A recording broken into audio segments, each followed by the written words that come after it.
Meus irmãos, e hoje eu queria trazer uma palavra para os irmãos sobre a Olimpíada. Vocês estão cansados de Olimpíada? Não, né? A gente não cansa não, né? A gente cansa quando fica aquele negócio de política o tempo todo na televisão, né? Acho que deu uma trégua para a gente, né? Amanhã está acabando hoje, né? Aí vai voltar de novo, política o tempo todo. Mas deu uma trégua para a gente. Às vezes há quem diga, isso é alienação, o povo está alienado, vendo o jogo, esquecendo dos problemas do país. Mas, sei lá, dá para a gente lembrar dos problemas do país e também ver alguma coisa legal, né? Eu acho que dá uma resgatada. Mas eu não queria falar sobre isso, não quero falar sobre política, não quero falar sobre os nadadores americanos, eu não aguento mais escutar sobre isso. Do que eles fizeram, como que eles mentiram, como que não mentiram. Eu queria falar sobre a Olimpíada mesmo. Eu sou um pouco romântico em relação a isso, sabe, meu povo? Eu sou daqueles que chora assistindo a Olimpíada. Eu não choro, não, porque eu seguro. Mas é difícil, sabe? Quando você vê algumas cenas, quando vê aquele hino nacional cantando e aqueles atletas tão emocionados, e nós tivemos 7 medalhas de ouro, com 7 vezes o hino nacional sendo cantado. Eu acho que quando a gente ficar igual aos Estados Unidos, que é mais de 40 vezes, a gente não chora mais. Mas às 7 a gente chora. E a gente vê ali aquilo tudo acontecendo, a gente vê a história daquelas pessoas. E eu queria fazer um link que era muito mais com isso, com a história dessas pessoas. Porque quando nós falamos sobre a Olimpíada, a gente está falando o que está passando ali não é simplesmente um evento esportivo, mas existem vidas, existem histórias que estão acontecendo ali. E é muito fácil para mim identificar aquelas histórias com as nossas histórias. Por isso que eu diria que talvez a palavra de hoje seria a Olimpíada da vida. Porque a Olimpíada mostra muita coisa a respeito da nossa própria vida. E eu peguei esse pensamento de um filósofo chamado Casagrande. Eu estava lendo Casagrande, e o Casagrande estava chorando, falando sobre isso. Dizendo, sabe o que é emocionante? É que a gente olha para essas histórias aí, a vida da gente é assim. Tem hora que a gente ganha, tem hora que a gente perde. É legal ele falar isso, porque a vida dele, quem conhece a história do Casagrande, quantos problemas ele teve, quantas lutas ele enfrentou, lutando contra o vício. O cara que estava lá ganhando tudo, depois se desarrumou e está se arrumando de novo, e diz, a Olimpíada mostra muito do que é a vida da gente. É a Olimpíada da vida. Eu não consegui me inspirar com nada que o Galvão falou, mas com o Casagrande, eu me inspirei. Aí você assiste com o Galvão? Assisto, porque é HD. É HD. O meu Sport TV não é HD, é SD. Aí não dá não, aí eu vou para o Galvão, eu encaro o Galvão. E gosto do Galvão, mas gostei mais do Casagrande, quando ele falou sobre isso. E eu separei aqui algumas fotos, antes mesmo da gente ver o texto bíblico, algumas fotos que falam de alguns atletas. Vai colocando aí, Muniz. A Rafaela Silva, medalha de ouro do judô. Essa menina é da Cidade de Deus. Essa menina fala com o esporte, como que aquela ONG que está lá dentro fez diferença na vida dela, e que se ela não fosse o esporte, onde ela estaria. Eu vejo essa menina ganhando medalha de ouro, dizendo que em ondas ela errou, ela foi desleal, e disseram que ela era uma vergonha para o judô, e ela estava ali ganhando, chorando, abraçando seus familiares. Que loucura. O próximo. Esse Bruno Schmidt, disseram para ele que ele não dava para ele jogar, porque ele era baixo. Olha como ele é baixo, tá vendo como ele é baixo? Ele tem 1,85 m. Parece ser baixo, né? Parece. 1,85 m esse cara, a galera chamando ele de baixinho. Eu disse, se me vissem, se olhassem para o meu pai, para minha sogra, para quem conhece sabe. E ele venceu, volta para o Bruno. E ele venceu, e ele estava lá, olha, meu pai não deixou eu desistir, várias vezes chorando. Naquela medalha de ouro, eu não estava vendo uma medalha de ouro, eu estava vendo uma história. História de uma pessoa que parece muito com a nossa história, com a sua história, com a minha história. Porque nós enfrentamos muitas lutas, passamos por muitas batalhas, desacreditam na gente, acusam a gente. E a gente vai, e às vezes consegue reverter. O próximo, o Diego, caiu uma vez de bunda, caiu a segunda vez de cara, e dessa vez eu caí em pé, enfrentando uma depressão terrível. Nesse período, foi um período onde ele assumiu sua homossexualidade, viveu tantas crises, tantas depressões, enfrentando tanta coisa. E ver ele ganhando essa medalha de ouro e sem arrogância nenhuma, sem passar na cara de ninguém, falando de prata, para mim foi de ouro. Vocês me corrijam, tá? É muita medalha. 19, é 19? 19 medalhas, acertei. 7 de ouro, 6 de prata e 6 de... Eu estava muito preocupado, com medo de terminar 666. Eu disse, não vai terminar 66, não pode, né? Tem o Cristo Redentor no Rio de Janeiro, vai terminar 66. Aí, ou era 676, ou era 6766, não dava mais 666, né? Passo próximo. Esse cara aí, meu amigo, Isaquias, esse cara ganhou 3 medalhas, ele é quase um Bolt, só que é no bote. Ele é quase um Bolt, esse cara ganhou 3 medalhas, está me remando. Esse cara perdeu um rim. Sabe como é que ele perdeu um rim? Ele caiu da árvore com 10 anos de idade e perdeu um rim. Aí ele disse, brincando, que na operação tiraram o rim dele, disse que acho que tiraram um rim e colocaram mais um pulmão. E quando você vê um baiano ganhando a Olimpíada de velocidade,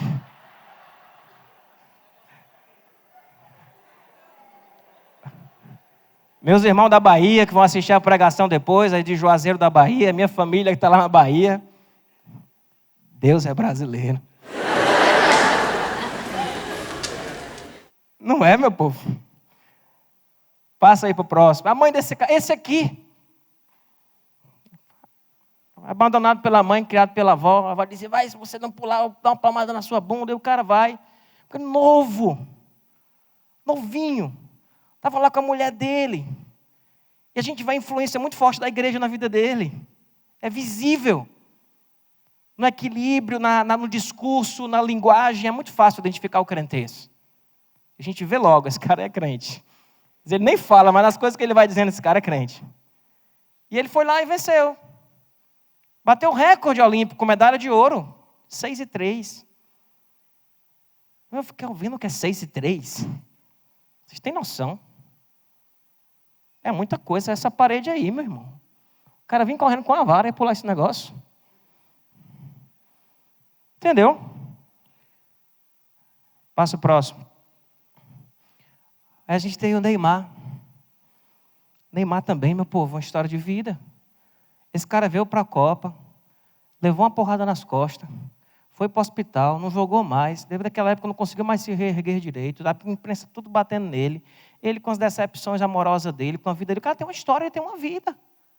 O pessoal acha que é porque ele tem muito dinheiro, a vida dele é sem problema. Não é não, meu povo. Uma vida com muito dinheiro pode ser uma vida com muito problema também. Às vezes os problemas de uma vida sem dinheiro, eles são menores do que os problemas de uma vida com dinheiro. Ele tinha as lutas dele, as histórias, o choro dele. No final, mostra que aquele cara estava sob uma pressão, sobre uma ameaça de ninguém acreditar mais nele, de cair de pau todo mundo em cima dele. Muito forte. Muito forte. É impressionante como a massa é burra, né? Porque o cara está perdendo, ele não presta para nada. Ele faz um gol e o Brasil ganha, ele vira ídolo de novo, né? Mas é muito ruim você viver desse jeito. Próximo. O Renato Augusto. Dizer da vida desse cara. Tem a ver com a tua vida. Tem a ver com a tua vida. Esse cara podia não ter aceitado um contrato para ir para fora, ter ficado, ou depois ido para um outro lugar, mas ele não sabia até quando que ele ia poder jogar bola, porque ele fez uma cirurgia, quase não se recupera. Quase não se recupera. Ele aceita um convite para ir jogar Ele está jogando onde? Na China, é? Na China. Um amigo dele chegou para ele e disse, vai para a China. Aí ele foi. Porque ele queria garantia ali. Não vou ficar aqui jogando mais 2 anos no Brasil, porque pode ser que ano que vem, cara, disseram para ele, se você passar mais 2 anos aqui, você depois vai para um Barcelona, vai para não sei o quê, mas se daqui a 2 anos não estiver mais jogando bola. E ele foi chamado para a seleção, e como esse cara fez diferença, como ele é sério, como ele é correto, como ele está ali, sabe, aquele cara constante, vivendo e fazendo aquilo que devia fazer. Passa próximo.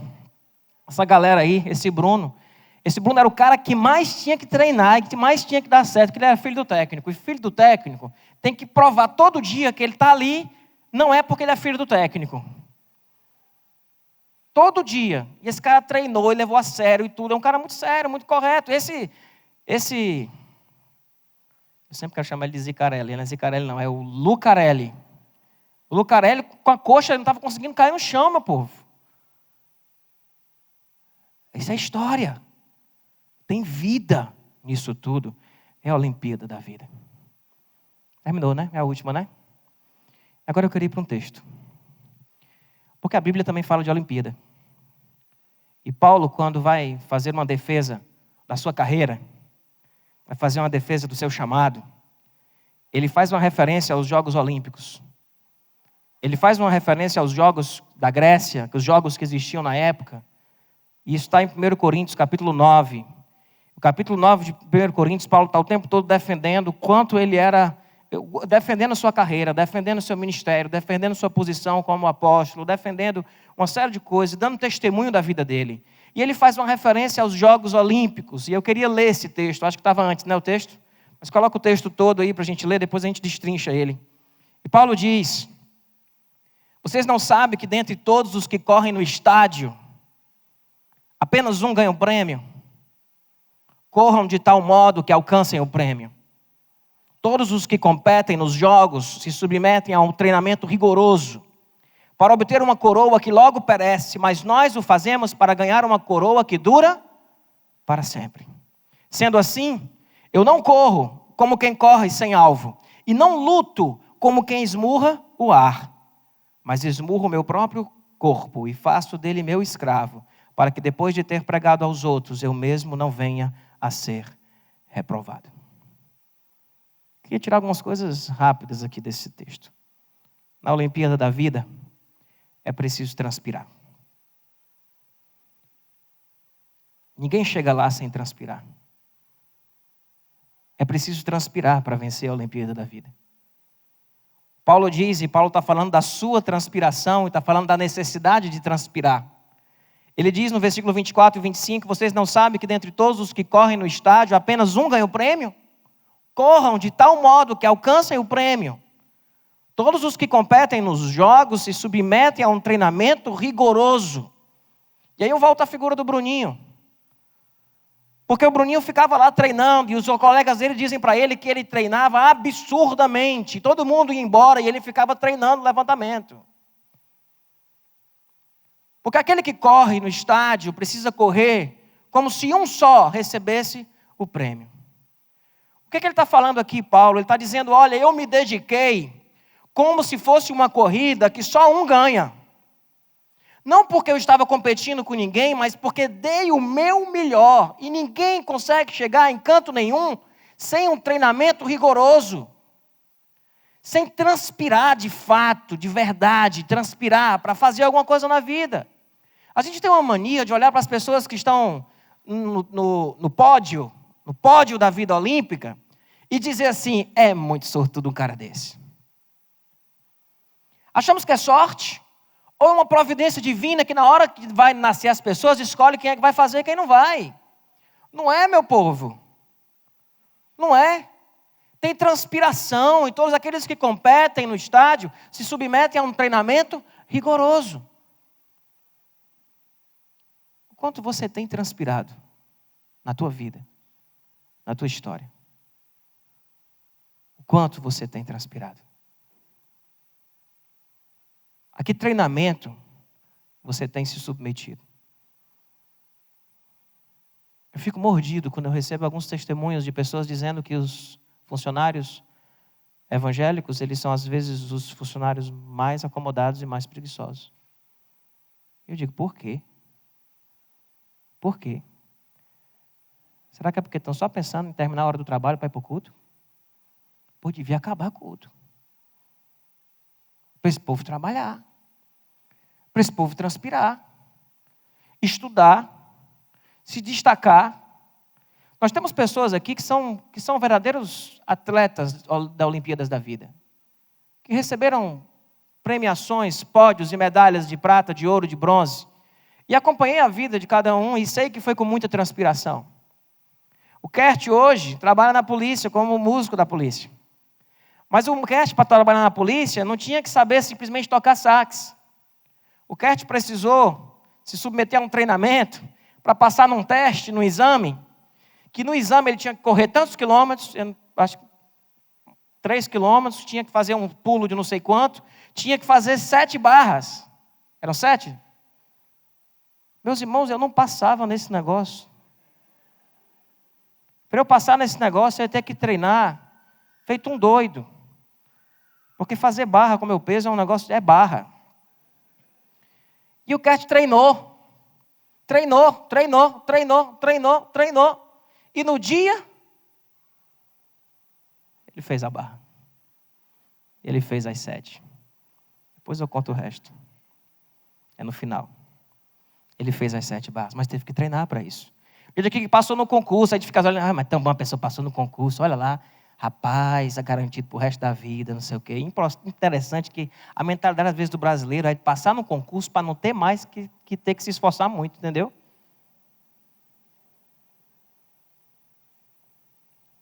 Mas se esforça, a galera está lutando, tem gente aqui que lutou muito e vai encarar a sua profissão com responsabilidade e vai continuar trabalhando.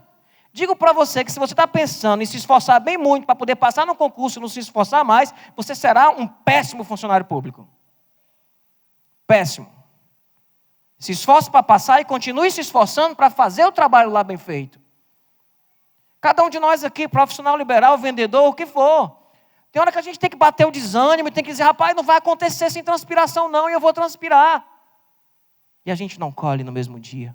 A gente não colhe no dia seguinte, a gente não colhe em uma semana, a gente não colhe às vezes em um mês não, meu povo. E às vezes a gente passa 3, 4 anos para conseguir colher alguma coisa. Só que aí agora eu falo aqui aos jovens, que fazem parte de uma geração que às vezes tem dificuldade de persistir na transpiração. Começa a transpirar e se o resultado não vem logo, já fica achando que é porque está no canto errado, ou porque está na vocação errada e já muda.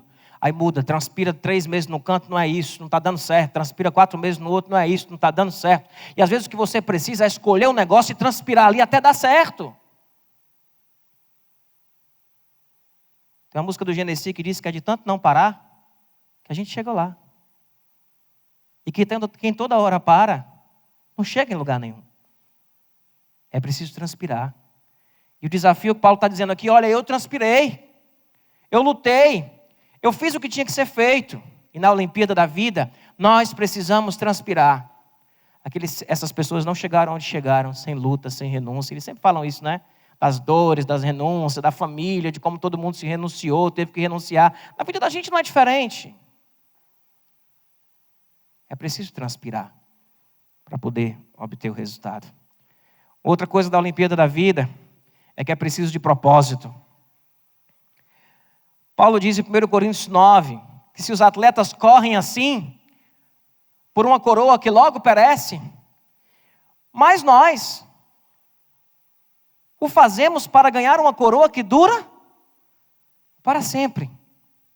Ele faz um paralelo com os Jogos Olímpicos da época, mas ele diz, olha, esse esforço todo que eles fazem é para poder fazer uma coisa, acabou. O cara ganhou a medalha, e aí? E aí? E nós que fazemos para a conquista de uma coroa que permanece para sempre.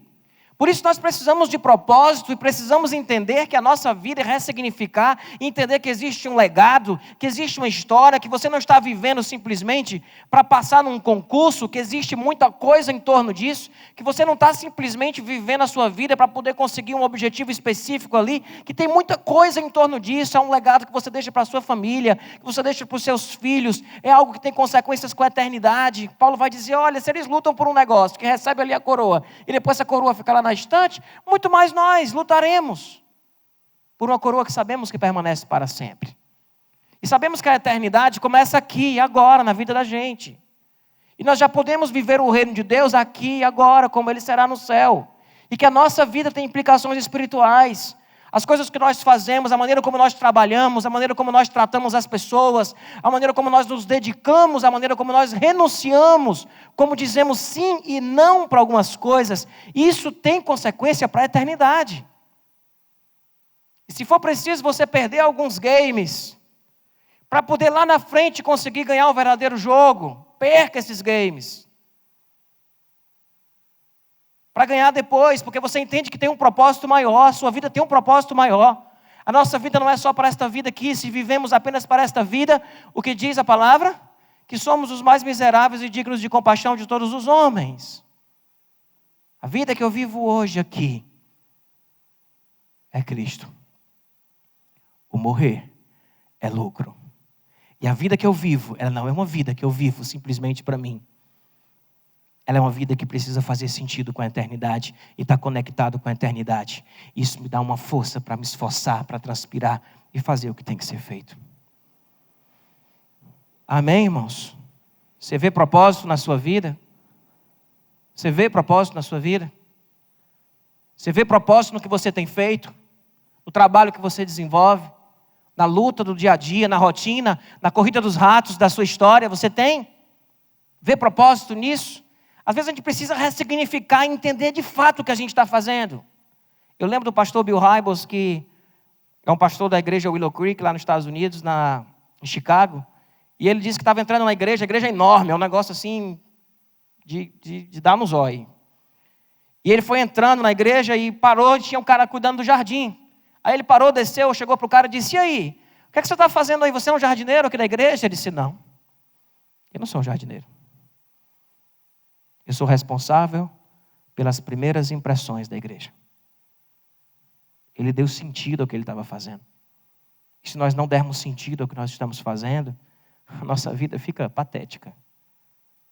Aí vem o desânimo, vem a depressão, porque não tem propósito. Não tem propósito. Ele não estava cuidando de planta. Ele estava cuidando das primeiras impressões daquela igreja. Ele era responsável pelas primeiras impressões. O que você faz? Você precisa saber dizer o que você faz com propósito. Porque se não, você não falar sobre o que você faz com propósito, fique certo, meu irmão, que acordar cedo para trabalhar será um tormento na sua vida. Você precisa dar propósito a isso. Às vezes a gente acha que tem que mudar.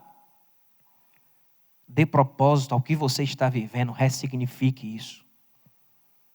É hora de ressignificar. Não adianta mudar se você for o mesmo para outro canto. Com o tempo você vai estar do mesmo jeito. Você precisa ressignificar a sua vida, o seu propósito que você está vivendo, o que você está fazendo.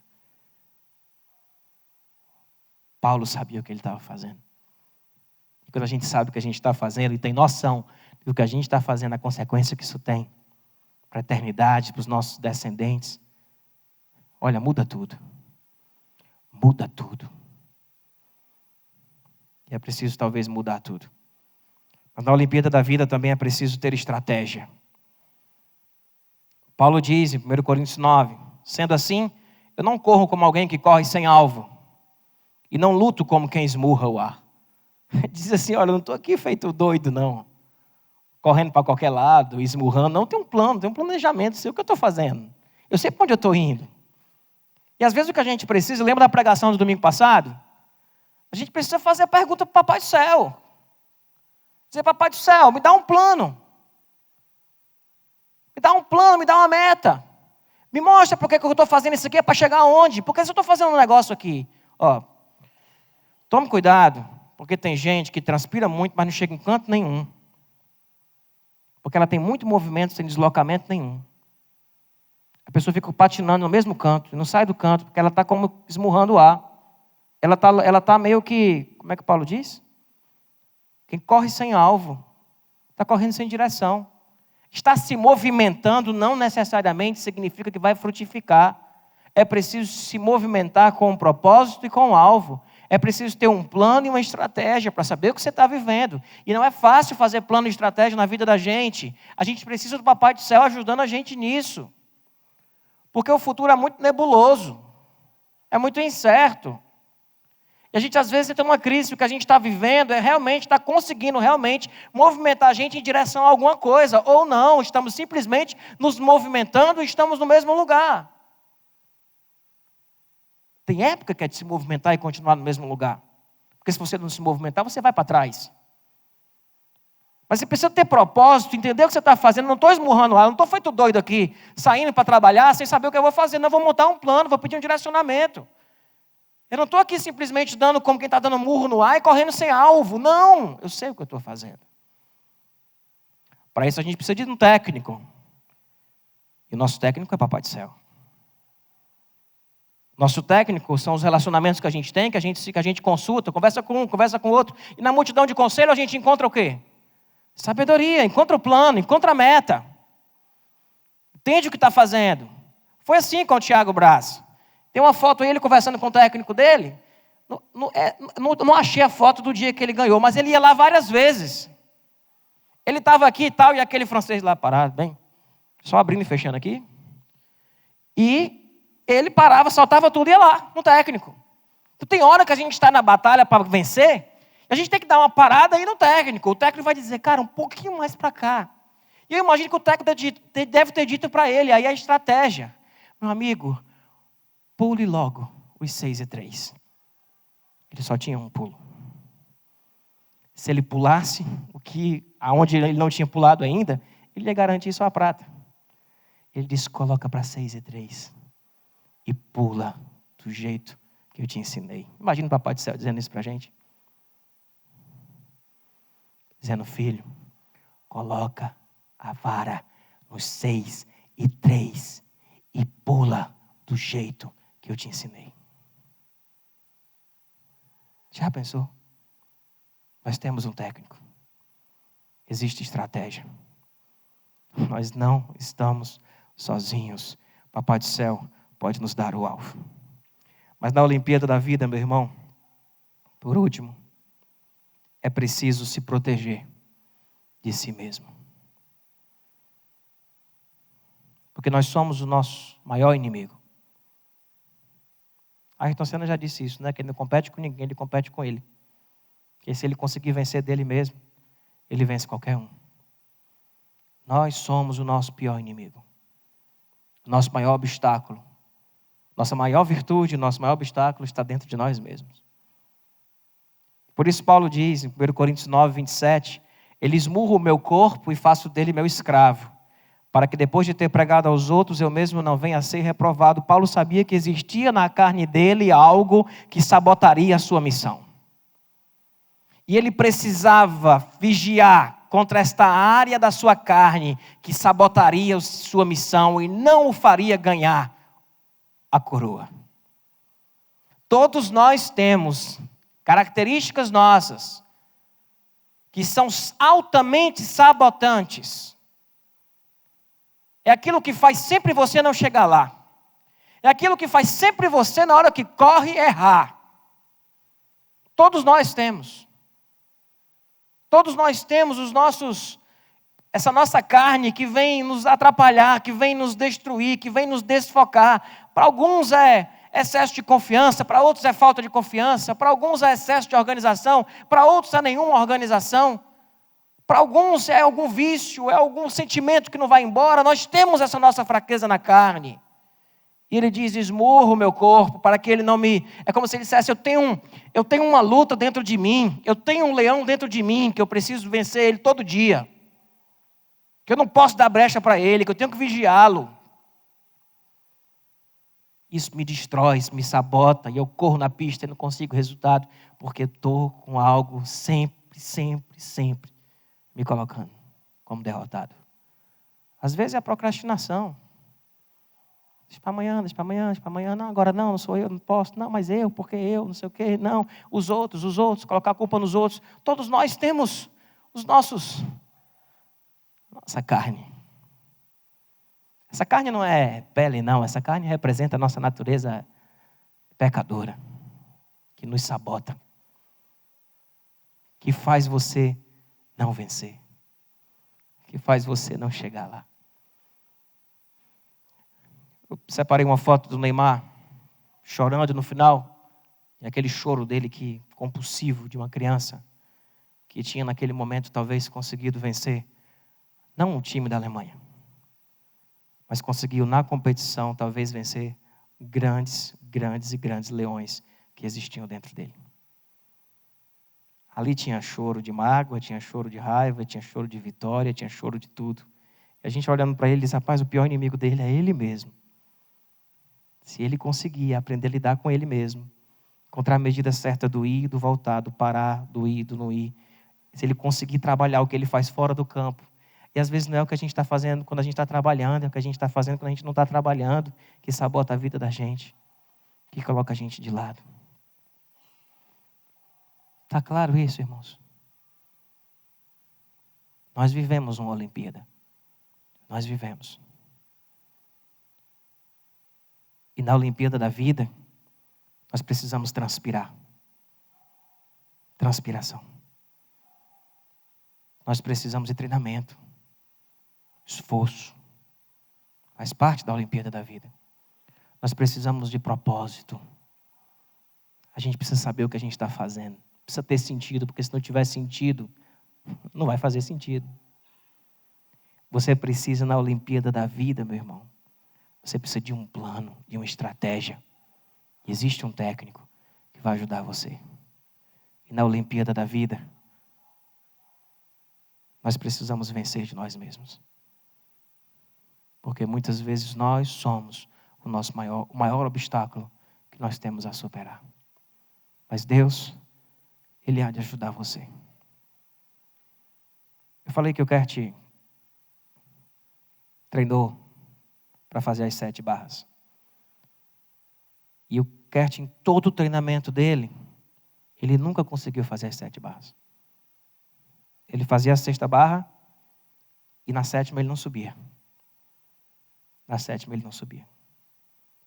Treinou e na 7ª ele não subia. E foi para o teste, sem ter feito nunca a 7ª barra. A tua história, Kert, é a história de um campeão olímpico da vida. A tua história, por tudo que você já viveu, você é um campeão. E ele disse que quando ele fez aquela 6ª barra, que ele sabia que não conseguia fazer a 7ª, ele disse, Deus, essa 7ª é tua. E ele buscou força em Deus, em lugares que ele não conhece dentro dele. E ele fez a 7ª barra. Nunca mais ele fez. Ele só fez naquele dia. E Deus fez por ele. Como se Deus tivesse pego no pezinho assim e disse, vai meu filho, vai. Faz a 7ª. Agora teve treinamento, teve transpiração, teve propósito, teve tudo isso. Ele fez a 7ª barra. E Kert, Deus está colocando na tua vida uma 8ª barra, que você também não tem como fazê-la sozinho. Mas o Deus que te ajudou a fazer aquela 7ª, Ele vai te ajudar nesta 8ª barra que Ele colocou na tua vida. Podemos ser campeões da Olimpíadas da vida, sermos vencedores. E no final recebemos a coroa da vitória e entendermos que valeu a pena. Valeu a pena ter se esforçado, ter lutado, ter buscado propósito. Valeu a pena.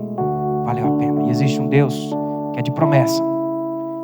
Existe um Deus que luta por nós.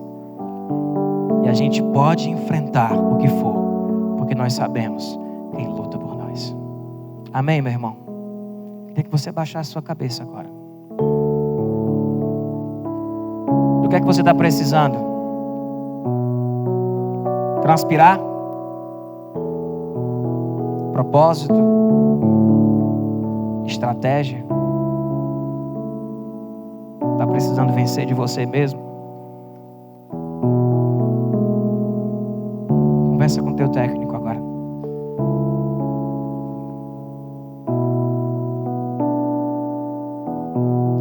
O Espírito Santo de Deus pode te dar domínio próprio, longanimidade.